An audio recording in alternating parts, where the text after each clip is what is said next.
Hey guys, tonight we're diving into loaves. Not that fluffy supermarket stuff that collapses if you sigh too loudly, but the medieval stuff. The kind of bread so solid, so hearty, and so aggressively sincere, it could serve as both a balanced diet and a projectile. Now, lower the lights, maybe light a candle for that flickering ambiance, and let's drift into tonight's story together. To grasp why medieval bread was essentially the Superman of sustenance, you need to accept one fundamental fact. Medieval folks didn't just consume bread, they signed binding soul contracts with it. Bread wasn't a snack, bread was existence. If you went back in time and asked a serf, "What's for dinner?" they'd say, "Bread." If you asked, "What are you dreading eating later?" they'd say, "Bread," but staler. This substance accounted for nearly 70% of a commoner's energy intake. Nowadays, we'd call that a nutritional crisis. Back then, it was just standard procedure. Morning, bread. Noon, a chunk of bread. Evening, bread soaked in something vaguely wet, perhaps stew, perhaps rainwater that had lost its will to live. And for a treat, a tinier crust of bread you convinced yourself was cake. But here's the kicker. It wasn't miserable. Medieval loaves were legit, thick, robust, bursting with fiber, and heavy enough to be registered as home security. One hunk could fuel a laborer through tilling soil, shearing sheep, fixing fences, trekking 12 miles through mud, and fighting off a guy named Baldric the turnip snatcher. Modern toast can barely get you through scrolling TikTok. Bread was the great equalizer. Farmhands ate it, kings ate it, friars ate it while trying to forget they wanted wine. Even warriors packed hardtack, a biscuit so indestructible it could withstand a siege, a tsunami, and likely a direct cannon blast. Naturally, there was a hierarchy involved. The wealthy savored soft, while the nobility feasted on manchet, fluffy white loaves that were essentially the medieval version of a croissant, the peasantry ate bread so dense it practically violated the laws of physics. Yet, regardless of the texture, from angelic cloud to compressed misery, bread was the ultimate medieval superfood. Without nutritionists or gut health influencers, people relied on a simple survival strategy. Will this keep me alive? Bread answered with a resounding yes. It was easy to store, impossible to poison, and a dependable friend in a world of spoiled meat and murderous water. It wasn't just a meal, it was medieval life baked into a crusty, dependable loaf. The secret to this nutritional cheat code was the flour. Medieval flour wasn't the pale, over-processed powder of today that practically files your taxes for you. It was stone-ground, rugged, and nutritionally aggressive. Because millstones don't discriminate, the bran, germ, and endosperm were pulverized together. The result was a flour so rich in fiber, iron, and minerals that modern dietitians would weep with joy. It even included tiny bits of rock dust, bonus minerals for character. This whole grain powerhouse provided sustained energy, not the sugar-fed emotional roller coaster of modern loaves. It tasted like history.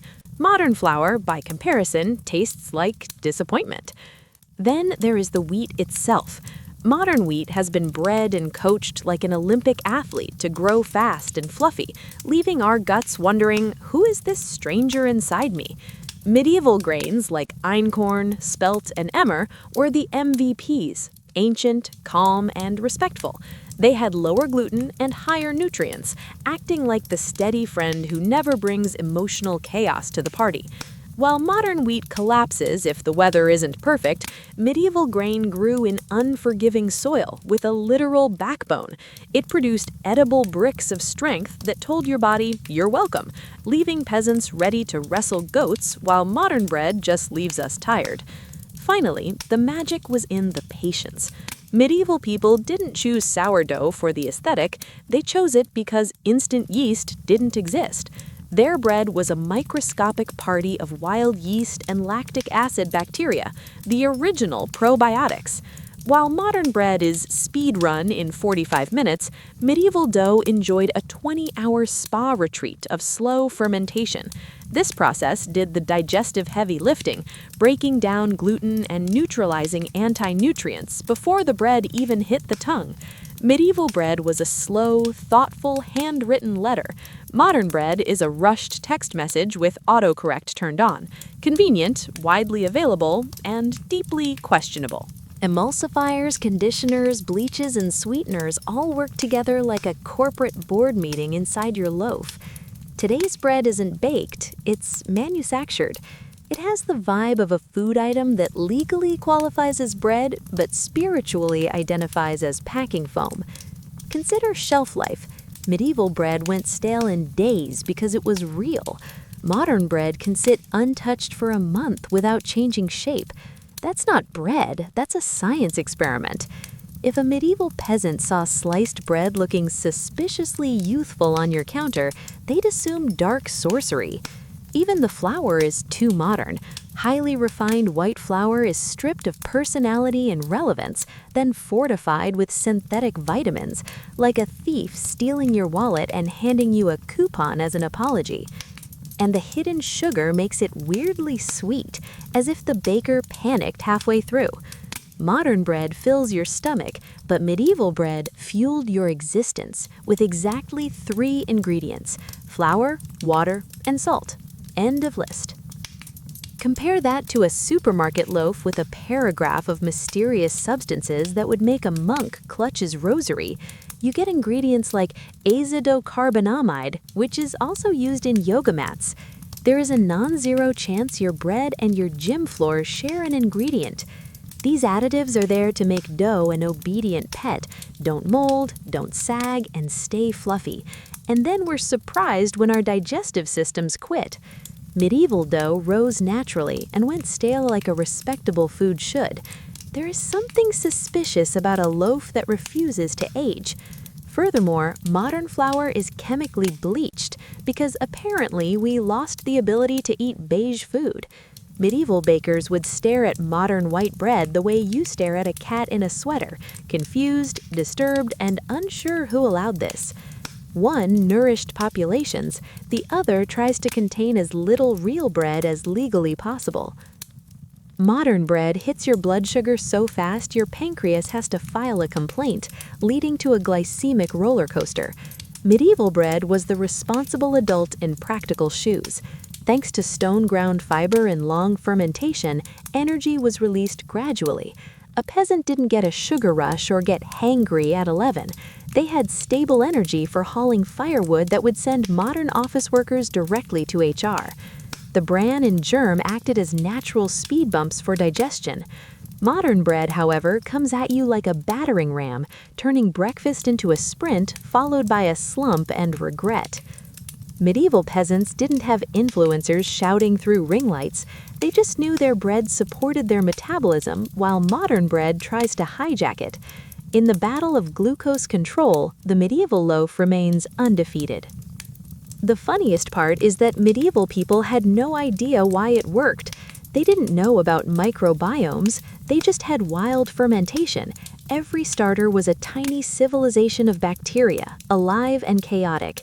When they ate, they were eating actual life that regulated digestion. Modern bread is sterile with the microbial diversity of a desert rock. Medieval bread also contained lactic acids that lowered stomach pH and encouraged good flora. And the fiber. It was a high-fiber punch that modern decorative sponges can't match. Even the mold was different. Medieval bread simply dried into rusks to be soaked in broth. Your gut loved it, whereas it merely tolerates modern bread, the way a peasant tolerated winter. This bread is how they managed to swing axes and climb battlements without collapsing like dehydrated houseplants. They weren't nibbling croissants, they were eating loaves that weighed as much as modern dumbbells. 1 slice kept you full, 3 made you invincible, unless the Lord raised taxes. It was a complete meal, providing complex carbs, healthy fats, and minerals. This sustained endurance meant no afternoon crashes or cravings for cinnamon-sprinkled regret. Monks used it to power through hours of prayer, and soldiers marched 30 miles in heavy armor on little else. If you think we get cranky without carbs, medieval people started literal revolutions over bread shortages. It wasn't just food, it was physical fuel that built muscle and restored the soul. Modern bread makes you tired, but medieval bread made you dangerous. And it didn't perform alone, it had a supporting cast of simple, effective foods like cheese. Medieval cheese wasn't the fluorescent, rubbery block you find in modern discount stores. It was real cheese. Aged, tangy, dense, and powerful enough to knock you backwards if you weren't prepared. It delivered the protein, fat, and calories that, when paired with whole grain fermented bread, created a nutrient combo strong enough to let a peasant walk 15 miles before breakfast without complaining. Modern people whine when the Wi-Fi goes out for 10 minutes. Peasants just ate more cheese. Then there was broth. Not the delicate, low-sodium liquid influencers sip during fasts, but a fatty, savory brew made from boiling bones, herbs, and anything else not nailed down.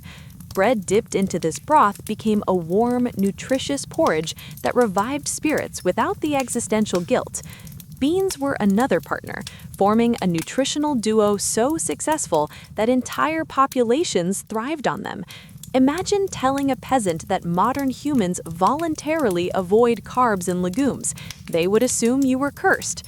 Even ale played a role, not the ultra-hopped modern variety, but a nutrient-rich, low-alcohol barley brew. It was safer than water and made bread even better. Bread and ale were the medieval peanut butter and jelly, except they kept you alive and mildly buzzed. This was a beautifully accidental nutritional symphony. One of the biggest reasons medieval bread was so good for the soul and the gut is that making it was an absolute ordeal. Nothing was quick or designed for people who valued free time. There were no bread machines or pre-milled flour in cute bags. It was a commitment rivaled only by marriage or surviving the plague. First, you dragged sacks to a lord-owned mill, paying a fee to use stones older than civilization. If you tried to grind grain at home, a medieval repo man might confiscate your tools. Then came kneading, essentially arm day at a gym that didn't exist. Medieval dough fought back. Next, you tended the sourdough starter, a living creature that demanded constant attention or it became a literal enemy. Then came the long fermentation, hours of waiting that modern people call slow living, but peasants called having no choice. Finally, you baked it over firewood, praying it didn't burn or get stolen by a dog. Because shortcuts didn't exist, every loaf was naturally probiotic and mineral-rich. Medieval bread was exceptional because it had to be. The real culprit behind modern digestive issues is the wheat itself. Modern wheat is the overachiever of the agricultural world, bred to be taller, fluffier, and dramatically more clingy in the gluten department. It's wheat on performance enhancers. Ancient varieties like einkorn and spelt grew modestly and had manageable gluten that didn't leave your intestines needing therapy. Scientists, with good intentions, engineered modern wheat for yield and softness, but created a grain that is a total stranger to human physiology. It has fewer micronutrients because industrial farming strips the soil faster than peasants stripped weeds. When a medieval person ate bread, their gut said, "Ah, food." When you eat modern bread, your gut reacts like it received an unexpected, suspicious email. Your ancestors didn't avoid gluten. Gluten avoided them. Medieval bread had roots and personality. Modern bread has a distribution center. Medieval bread reflected the land's natural rhythm. If the wheat crop failed, you ate rye or barley. Each loaf was a tiny autobiography of that year's soil, a rainy spring or a chaotic harvest. Flour came from fields you could actually point to, not anonymous industrial blends. It was honest. If it was dense or sour, it owned it. If it went stale, that was normal. It wasn't built for emotional manipulation or shipping longevity. Modern bread is fortified, stabilized, and bleached until it barely resembles its ancestors. But medieval bread was transparent. Your body recognized the microbes and minerals because it lived and died by the village rhythm. It didn't need to be perfect, it just needed to be real. Modern bread is still trying to figure out what it is, while medieval bread was already lifting boulders and rising before dawn. In the end, medieval bread was a blunt, hard-working partner in survival. It didn't arrive in cheerful packaging with health claims, it just fed people thoroughly without triggering gastrointestinal fireworks. Modern bread is a master of disguise, smelling comforting but containing refined flours and additives designed to last longer than medieval kingdoms. Your stomach pauses politely and asks, "What am I supposed to do with this?" Peasants didn't need TikTok nutritionists. They had bread that kept them strong enough to build cathedrals and fight wars. Modern bread makes you tired and foggy, like a well-meaning but incompetent roommate. The knowledge hasn't vanished, though. Real sourdough and traditional milling can still create those ancestral loaves. Medieval bread wasn't a superfood by design, it was a superfood because it was real. No shortcuts, no preservatives, just grain, water, salt, and 1,000 years of tradition. Cleopatra VII did not arrive into a peaceful kingdom that welcomed her with trumpets and lotus petals. She was born in 69 BCE into the notoriously dysfunctional Ptolemaic dynasty, a royal family so famous for infighting that the safest place to be was probably outside the palace. Her father, Ptolemy XII, known to critics as the flute player because ruling Egypt was apparently not dramatic enough without musical hobbies, spent more time bankrupting the nation than governing it. He adored Greek culture, distrusted everyone, and owed so much money to Rome that he might as well have placed a for sale sign on the Great Library. From the moment she could walk, Cleopatra grew up in marble halls echoing with secrets, betrayals, and diplomatic panic. Alexandria was dazzling, with its towering lighthouse and scholars arguing in the library, but the palace was a snake pit, sometimes literally, depending on which sibling had access to venom that day. What separated Cleopatra was her mind. While other royals remained decorative, she studied. She learned Egyptian, a feat no Ptolemy before her had bothered to do, connecting her to subjects more deeply than any co-ruler in a century. By her teens, she spoke 9 languages, allowing her to charm envoys and interrogate traitors without a translator to soften her insults. She watched her father bargain and beg for Rome's protection, learning a defining truth. Egypt would survive only if its ruler could outthink every rival. By the time Cleopatra entered her early teens, she had mastered the most essential Ptolemaic skill, staying alive. The palace at Alexandria looked serene with its gleaming columns and drifting incense, but it operated like a shark tank disguised as a family reunion. Every sibling was a potential rival, every banquet a potential final meal. Cleopatra learned to read rooms like others read gossip scrolls. Her siblings were less family and more future problems.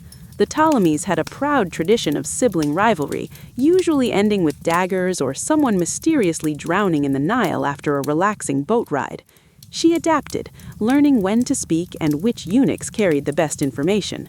Her primary competitor was her younger brother, Ptolemy XIII, a pampered child convinced by tutors that the universe orbited his golden sandals. While he practiced royal strutting, Cleopatra practiced statecraft. She saw how quickly alliances shifted and how a king's authority depended less on divine right and more on political agility. The palace was her school and chaos was her curriculum.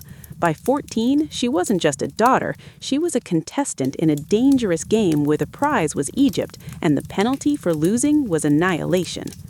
Her teenage years coincided with one of the worst crises in generations, a devastating famine triggered by the Nile's failure to flood. For Egypt, this was catastrophic.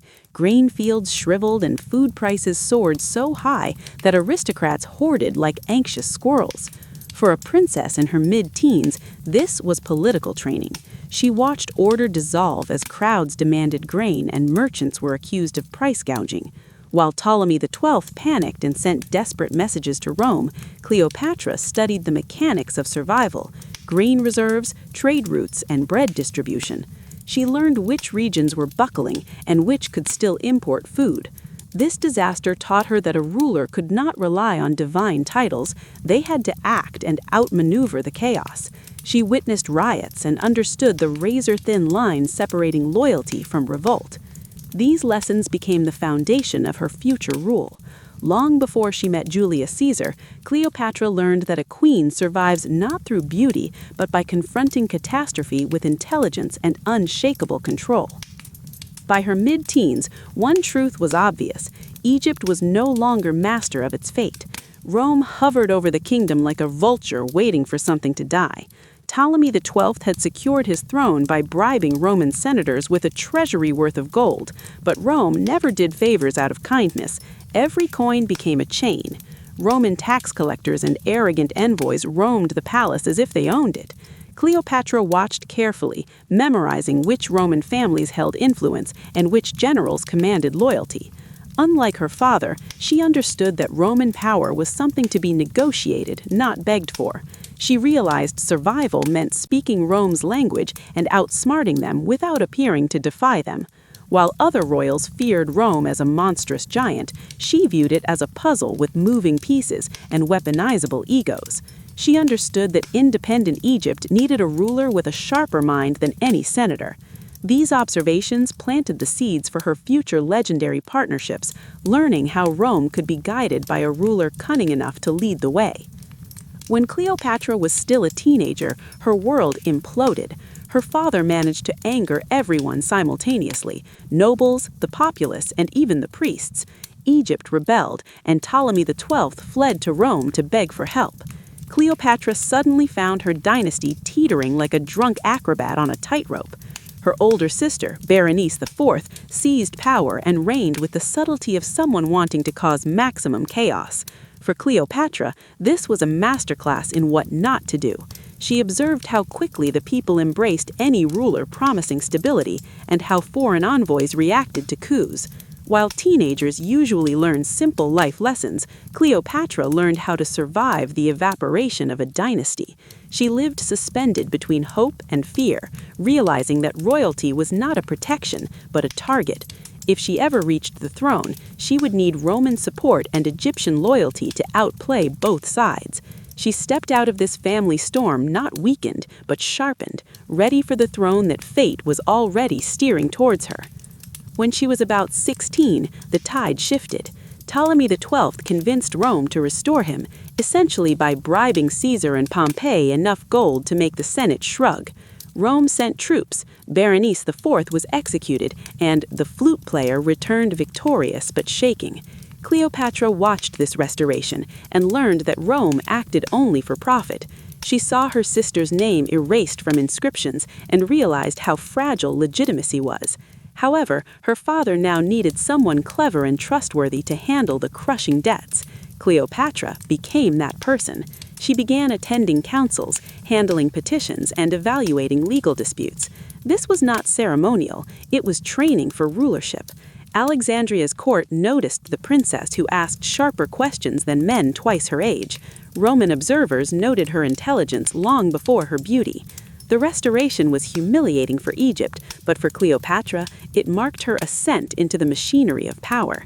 She stepped out from the shadow of her siblings, ready to share and eventually dominate the throne. By her 17, she was a force quietly shaping the kingdom. Her father was physically weakening, his reign held together by Roman intimidation and Cleopatra's growing competence. While her brother was groomed in name only, Cleopatra mastered medicine, rhetoric, and philosophy to strengthen her intellectual arsenal. She accompanied tax inspectors and met foreign diplomats, signaling the stability Egypt desperately needed. Meanwhile, the court simmered with tension. Ambitious ministers like the eunuch Pothinus were already maneuvering to control the younger brother. Cleopatra knew Rome expected a compliant puppet, but she was preparing to be anything but. She forged alliances with priests for legitimacy and solidified relationships with generals. She studied the economy so thoroughly she could predict rebellions. Every crisis carved away her weakness. Every palace scheme reminded her to stay 3 moves ahead. By 17, she wasn't just preparing for the throne, she was preparing to defend it, knowing the real struggle would begin the moment her father died. When Cleopatra was 18, the moment arrived. Ptolemy XII died. He left a legacy of debt, but ensured Cleopatra was named joint ruler with her younger brother, Ptolemy XIII. A teenage girl and a child, now steering the most important kingdom in the Mediterranean. It was liberating and terrifying. She inherited a fractured kingdom and a brother fidgeting with a diadem surrounded by manipulative adults. Advisors loyal to Cleopatra celebrated, but the faction around her brother, notably Pothinus and General Achilles, tightened their ranks. They wanted a puppet, not a queen who spoke multiple languages and negotiated her way out of disasters. Cleopatra refused to be overshadowed. She appeared alone on coins and addressed officials directly. She met envoys personally and began stabilizing grain distribution. Her confidence intensified the resistance. Pothinus began plotting, whispering to the boy king that her sister sought absolute power. Cleopatra had taken the throne with brilliance, but the very talents that made her extraordinary would now be used against her. The storm was coming, and her brother would about to become her greatest enemy. Cleopatra VII had barely settled into her role as queen when the storm she had been anticipating finally broke over her head. The faction surrounding her brother, Ptolemy XIII, guided by the scheming Pothinus and supported by the ambitious General Achilles, decided that Egypt needed exactly one ruler, a male puppet they could control like a toy on golden strings. Cleopatra, with her intellect, assertiveness, and refusal to be sidelined, was far too dangerous for their plans. The tension escalated quietly at first. Letters went missing, her political allies were reassigned, and her royal decrees were accidentally delayed. Foreign envoys were redirected to her brother. Cleopatra recognized the signs of political strangulation, performed with velvet gloves, but she refused to fold. She bypassed obstructive officials and continued ruling with an authority that made her brother's advisors sweat. Eventually, subtle sabotage wasn't enough. They needed her gone. Pothinus engineered a full political coup, pushing the teenage queen out of Alexandria. Surrounded by enemies and deprived of power, she faced a choice: vanish like a forgotten royal or fight. She chose to fight, slipping into the eastern deserts near Pelusium to gather a mercenary army. Her teenage years ended not with a coronation, but with a rebellion and a gamble that would change the world. As she prepared to reclaim Egypt, a new force entered the region: Julius Caesar. Cleopatra, hardened by betrayal, was ready to meet him, not as a victim, but as a queen. The Library of Alexandria did not emerge from modest ambitions. It was born from a dynasty that wanted the entire world's knowledge stacked neatly on its shelves. When the early Ptolemies forged their capital, they envisioned a city that would eclipse Athens and Babylon. They intended to become the gravitational center of human thoughts. The library was a colossal machine for absorbing wisdom. The Ptolemies ordered every ship entering Alexandria's harbor to be searched. Any scrolls found, philosophy, medicine, engineering, were taken. The originals were kept, and copies were returned. Alexandria essentially invented state-sponsored intellectual theft and did it with such elegance that the rest of the world admired the audacity. Inside its walls, knowledge was alive. Thousands of scholars lived, worked, and argued within its courtyards, drawn from Greece, Persia, Judea, and beyond by royal stipends. The mission was to refine, categorize, and expand wisdom. It was the first research university where one could hear theories in 10 languages and smell ink drying on discoveries that would shape centuries. It was a declaration that Alexandria intended to rule through knowledge, a monument to human curiosity. Yet anything that shines that brightly inevitably casts a shadow, and many forces would soon begin reaching for it. The library became a magnet for thinkers the way gold attracts thieves. Anyone with a reputation for brilliance, poets, astronomers, physicians, found their way to Alexandria for royal patronage in limitless intellectual playgrounds. The library offered what no other institution could: time, resources, and freedom from the mundane burdens of survival. Scholars were fed, housed, and paid to think. Arguments shattered the silence like thunder. One hallway echoed with the nature of the cosmos, another with the structure of poetry. It was chaotic and competitive, but the tension was productive. Physicians dissected to understand anatomy, and astronomers charted wandering stars. Mathematicians scribbled equations that would inspire classrooms for thousands of years. One of the library's most important innovations was collaboration. A Greek philosopher might debate theology with a Jewish scholar, or an Egyptian priest might compare notes with a traveler from India. This environment produced breakthroughs. The circumference of the Earth was calculated with shocking accuracy. The foundations of geometry were refined, and early theories of atoms were recorded. Alexandria built minds instead of mere monuments. For now, the library flourished, but the seeds of its destruction were already being planted just beyond its shining walls. If the scholars were the heart of the library, its collection strategy was the bloodstream pumping ideas into it. The Ptolemies were obsessively, aggressively devoted to obtaining every scrap of knowledge the ancient world had produced. Their mission was simple: assemble all written works under one roof. In pursuit of this, the library developed methods ranging from brilliant to borderline criminal. The most famous tactic occurred at the harbor. Officials confiscated any scrolls found aboard entering ships. These books of the ships were copied by expert scribes, with the originals kept for the collection. But the Ptolemies did not stop there. Agents were dispatched with enormous budgets to acquire rare manuscripts at any cost. Travelers were instructed to obtain texts from foreign libraries, legally if possible, creatively if necessary. Alexandria became a city whose rulers wanted knowledge the way other kings wanted land. The library also functioned as one of the world's first organized translation centers. Multilingual scholars rendered foreign ideas into Greek, allowing knowledge to spill across cultural boundaries.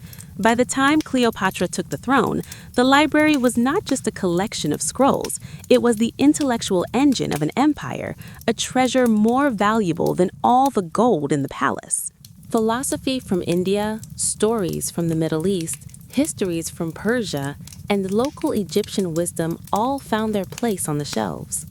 This relentless accumulation created a collection of staggering scope. Hundreds of thousands of scrolls, possibly nearing 1 million. No one could read everything the library possessed, even in several lifetimes. But that was the point. The library was not designed for individuals. It was designed for civilization. Yet, such an insatiable appetite came with risk. Alexandria was gathering not just knowledge, but responsibility. The more it collected, the more irreplaceable it became, and the more devastating any loss would be. As the library swelled with the world's wisdom, its destruction became unthinkable. But history does not protect brilliance. It tests it. For all its ambition, the Library of Alexandria would have been a labyrinth of chaos without the scholars who organized it. The greatest was Callimachus, a poet-scholar whose mind operated like a perfectly tuned filing system. Under his guidance, the library created something revolutionary, the Chronicles, a massive catalog serving as the intellectual spine of the institution. This was no simple list. It arranged authors by genre, summarized their works, and provided biographical notes. It was the ancient world's first comprehensive database, a search engine written on papyrus. Thanks to Callimachus, scholars could navigate the vast collections without drowning. Curators acted as intellectual strategists, guarding ideas against neglect, insects, and humidity.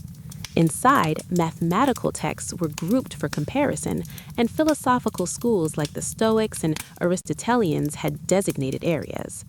The museum, the library's sister institution, housed lecture halls and gardens where theory was challenged by rivals with sharp tongues.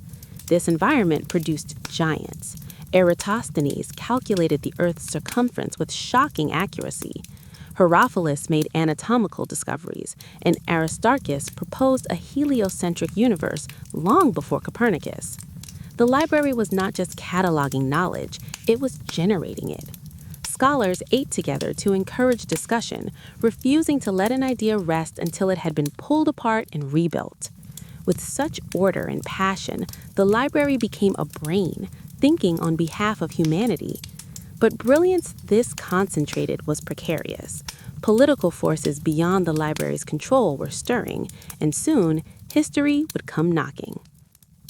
To understand the library, you must understand the city of Alexandria itself, a deliberate experiment in cultural fusion. Founded by Alexander the Great and shaped by the Ptolemies, it blended Greek rationalism with Egyptian tradition, Persian scholarship, and African trade. It was a place where a fisherman might walk past a philosopher and where knowledge felt as abundant as the sea breeze. As a beacon, it drew intellectual refugees and foreign dignitaries bearing scrolls. The city's streets buzzed with accents from Syria, India, and Macedonia. This cosmopolitan ecosystem supercharged the library. A scholar could step outside and access a living laboratory of cultures. Harbor workers shouted in multiple tongues, and markets overflowed with stories from distant lands. The museum embodied this spirit, where scholars debated until long after the sun set over the Pharaoh's lighthouse. Ideas grew stronger when exposed to contradiction.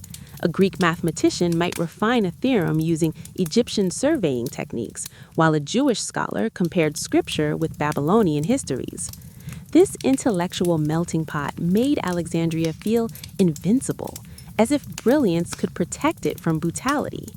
For a time, it did. But outside the walls, empires shifted and military ambitions grew sharper. Alexandria believed it was too wise to fall, but history has little patience for arrogance. While the library blossomed in this golden age, the forces that would threaten it were gathering beyond the horizon. For centuries, the library lived in a bubble of idealism, but the day came when brilliance collided with the machinery of empire. The spark was a civil war between Julius Caesar and Pompey the Great. When Pompey fled to Egypt, Ptolemy XIII advisors murdered him, presenting his severed head to Caesar. Horrified, Caesar marched into Alexandria in 48 BCE to restore order, finding a royal family in chaos and Cleopatra fighting for her throne. Alexandria, a sanctuary for scholars, became a battlefield. The library sat perilously close to the fighting near the harbor. Caesar took control of the royal quarter, and as street battles erupted, the unthinkable happened. Flames spread through the docks. Ancient sources disagree on the extent, but one truth echoes: scrolls were lost. Whether the fire consumed warehouses or reached auxiliary collections, the first cracks in the library's invincibility had formed. However the details unfolded, the result was the same: the first great wound in Alexandria's memory. Imagine a scholar standing on the library steps, watching smoke rise over the harbor, unsure how much knowledge was vanishing into the fire. These were not mere scrolls. They were centuries of research, poetry, maps, and scientific theories that could never be recreated. Caesar eventually won the Alexandrian War with Cleopatra at his side, but the library had already paid a terrible price. For the first time, Alexandria learned that ideas could burn, and that even the greatest repository of human wisdom was vulnerable to the ambitions of men with swords. The library survived, but not unchanged. A shadow had fallen over it, a warning of tragedies still to come. After Caesar's war and Cleopatra's dramatic rise to power, the Library of Alexandria continued to function, but the Golden Age was fading. The institution did not collapse in a single day. Instead, it entered a long, painful period of decline, chipped away by forces far more subtle than fire. The world was changing, empires were shifting, and the Ptolemies were no longer the bold, book-hungry dynasty they once were. The first problem was political instability. Cleopatra's alliance with Rome placed Egypt at the center of Roman suspicion. After the defeat of Mark Antony and Cleopatra at the hands of Octavian, Alexandria fell under Roman control. Rome admired Greek learning, but preferred knowledge that served imperial needs. Funding for the museum and library became inconsistent, and stipends to scholars were reduced. The once vibrant institution began to shrink through neglect. Another problem was competition. As Rome expanded, cities like Pergamon and Athens developed libraries that rivaled Alexandria. The library was no longer the only beacon. Then came religious shifts. Alexandria became a melting pot where Judaism, Christianity, and paganism coexisted uneasily.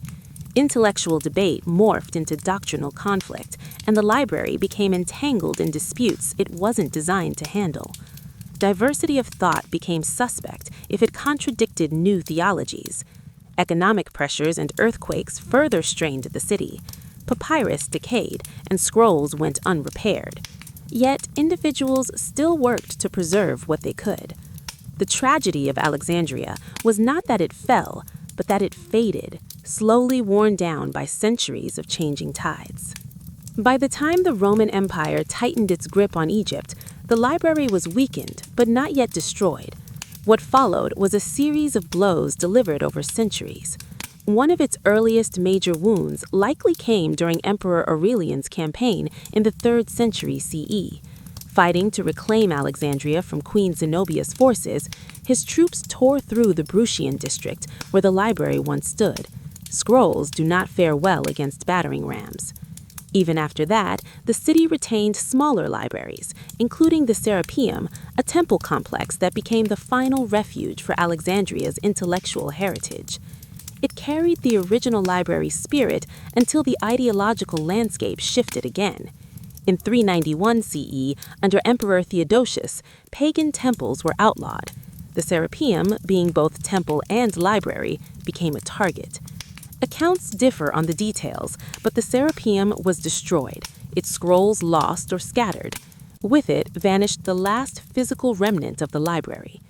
The mathematician Hypatia, one of Alexandria's last great scholars, continued teaching into the early 5th century, but her brutal murder by a mob symbolized the extinguishing of the city's intellectual flame.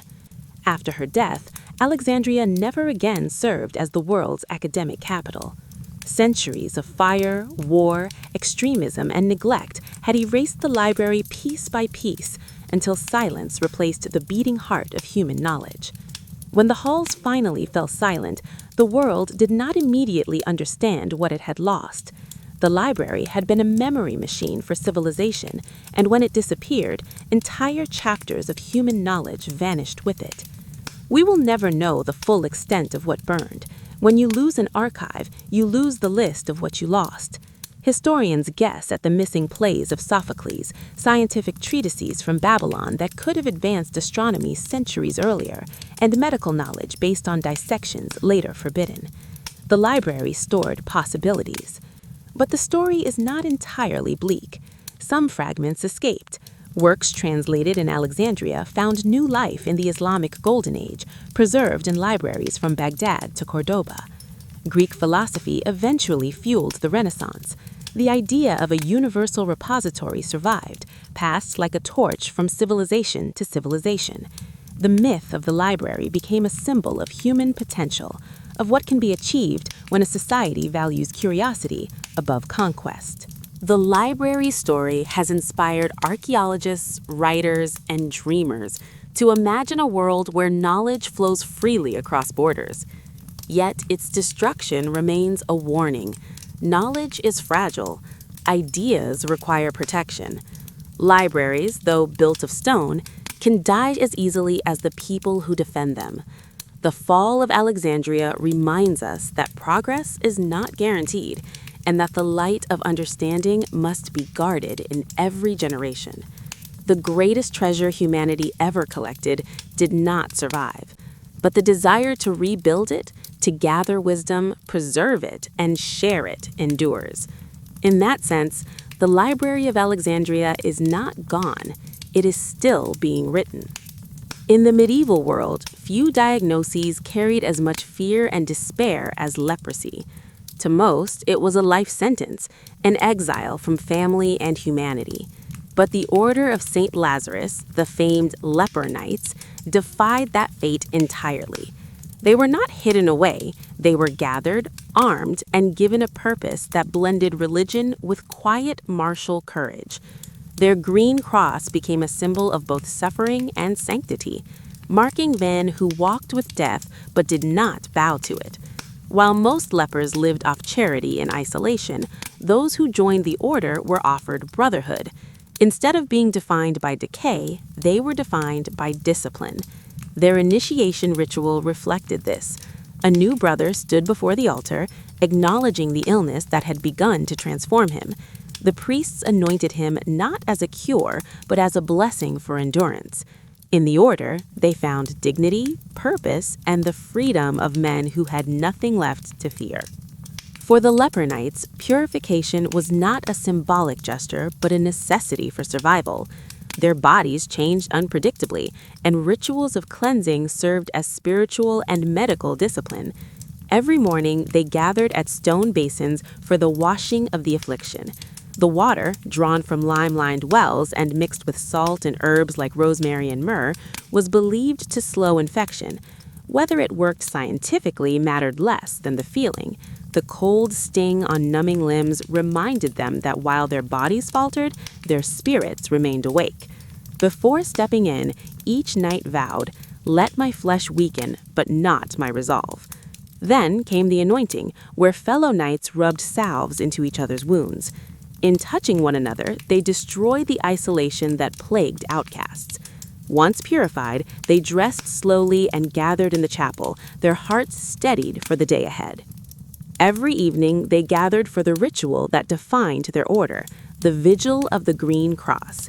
This addressed the deeper wounds of fear and loneliness. The knights filed into the dim chapel, some leaning on staffs or guided by brothers whose fingers had not yet gone numb.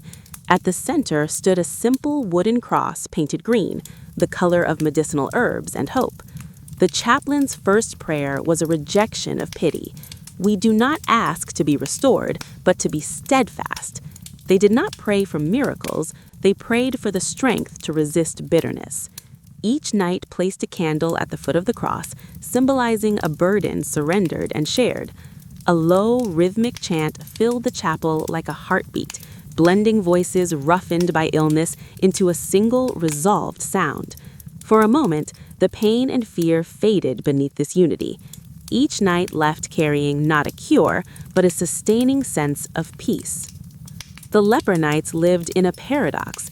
They were warriors whose bodies were abandoning them, yet discipline remained their core identity. They trained in the early afternoon, the courtyard ringing with the clatter of wooden swords. Some used modified weapons with thicker grips for numb hands, while others focused on defensive footwork to maintain balance. Every strike was a negotiation with pain, and the smallest success was celebrated. Formations were tactical and protective. A knight with blurring vision was paired with one who saw clearly. Each man compensated for another's weakness. The training yard was a place of emotional trial, where frustration was met with perseverance.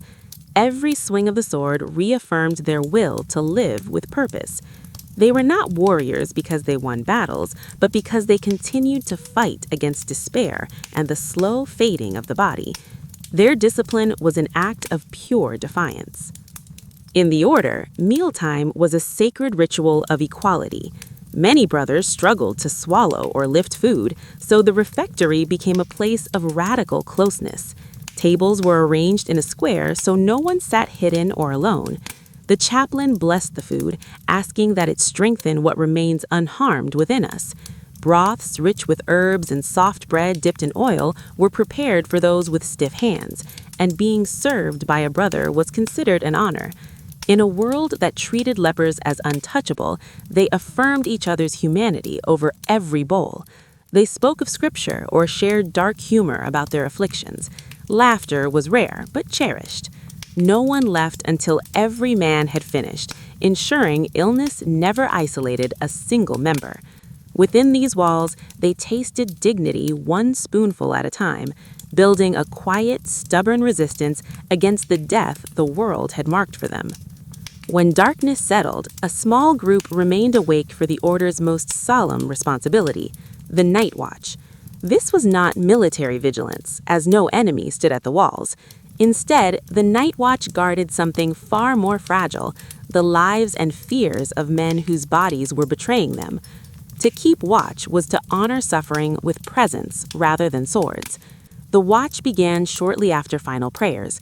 a silent vigil held for those reaching their final moments. It was a commitment to ensure that no brother would pass into the night alone. 3 brothers were chosen each evening, rotating so that no one carried the burden too often. They wrapped themselves in heavy cloaks, not for warmth, as many felt little cold, but to shield their damaged skin from the night air. Each received a lantern, a wooden staff, and a small pouch of herbs meant to soothe those who cried out in pain during the night.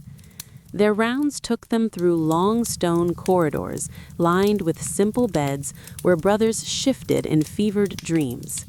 The watchers moved silently, pausing at each bed to ensure the sleeper still breathed. They adjusted blankets, dabbed salves onto cracked skin, and whispered prayers into ears too weak to respond. These gestures were small, but in the order, small kindnesses mattered more than any battlefield triumph. Outside the living quarters lay the garden path where the watchers walked to clear their minds. The soft glow of lanterns illuminated patches of mint and sage, plants used for treating the physical sores and spiritual fatigue that clung to the order like a shadow. Here, the watchers often paused, letting the cool breeze settle around them as they processed their own fear of worsening symptoms, of blindness, or of becoming the next brother whose breath they would check in vain. The final stop was the chapel, where the green cross glowed faintly in the moonlight. The watchers knelt, praying not for combat, but for the strength to continue this quiet service. It was easy to swing a sword. It was far harder to witness suffering night after night without turning away. By dawn, they returned to their beds weary but fulfilled, having protected one another not from enemies, but from loneliness. Among the leper knights, death was not an unexpected visitor, but a constant companion the order refused to let arrive unacknowledged. When a brother's illness advanced beyond recovery, when numbness crept too far or fever hollowed his eyes, the community performed the rite of the fading. It was not a funeral, but a ceremony of dignity for men stripped of everything but courage. The ritual began at dusk. The dying man was washed with slow, reverent care, warm water and herbs symbolizing the promise, "You will not leave this world unseen." He was clothed in a clean tunic with a faint green thread marking his belonging to Saint Lazarus even in death. In the chapel, surrounded by a circle of knights, the dying man was invited to speak. Some offered memories of old battles, others spoke of families left behind or the unexpected peace found among brothers. Then came the laying on of hands. Each knight stepped forward to place a hand on the fading brother's shoulder. In that moment, no one felt ashamed of their wounds. Those wounds were the very bond they shared. The final prayer followed. May your suffering end and your courage remain with us. Escorted back to his bed, the brother spent his final hours watched by those who loved him in silence. They had been abandoned by the world, but they never abandoned one another. For most medieval warriors, marching into battle meant weighing the chances of survival, but for the leper knights, the calculation was different. They marched knowing death already lived inside them. This certainty gave them a strange, unsettling courage. Men who had already accepted death did not fear it on the field. Before any march, they performed the blessing of the failing flesh, where the chaplain traced a green cross over weakened limbs and clouded eyes, acknowledging that these fragile bodies were still capable of service. Their armor was layered cloth and leather rather than heavy mail, and their weapons had grips wrapped thickly to compensate for lost sensation. The leper knights fought with a steady, relentless determination, often guarding the wounded or protecting supply lines. When they advanced, they did so with a calm resolve that felt almost supernatural.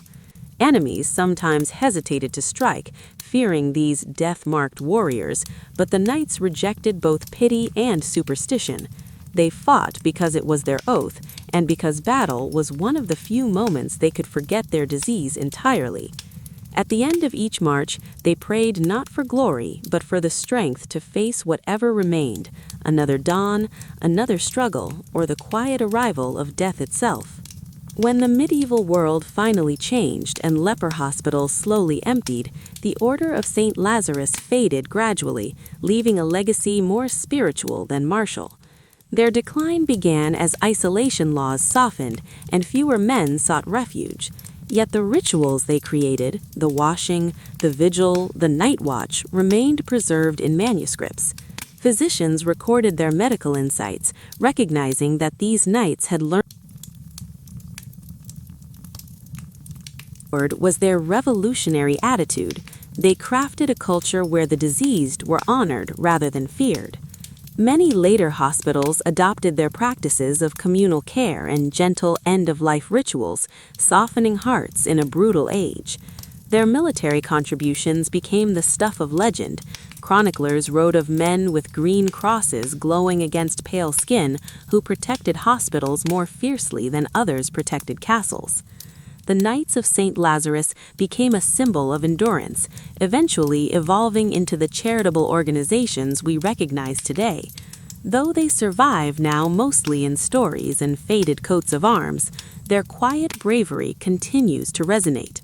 They remind us that courage is found in choosing to stand together when the world steps back in fear. Their bodies failed them, but their legacy did not. Good night, guys. Don't forget to like and subscribe.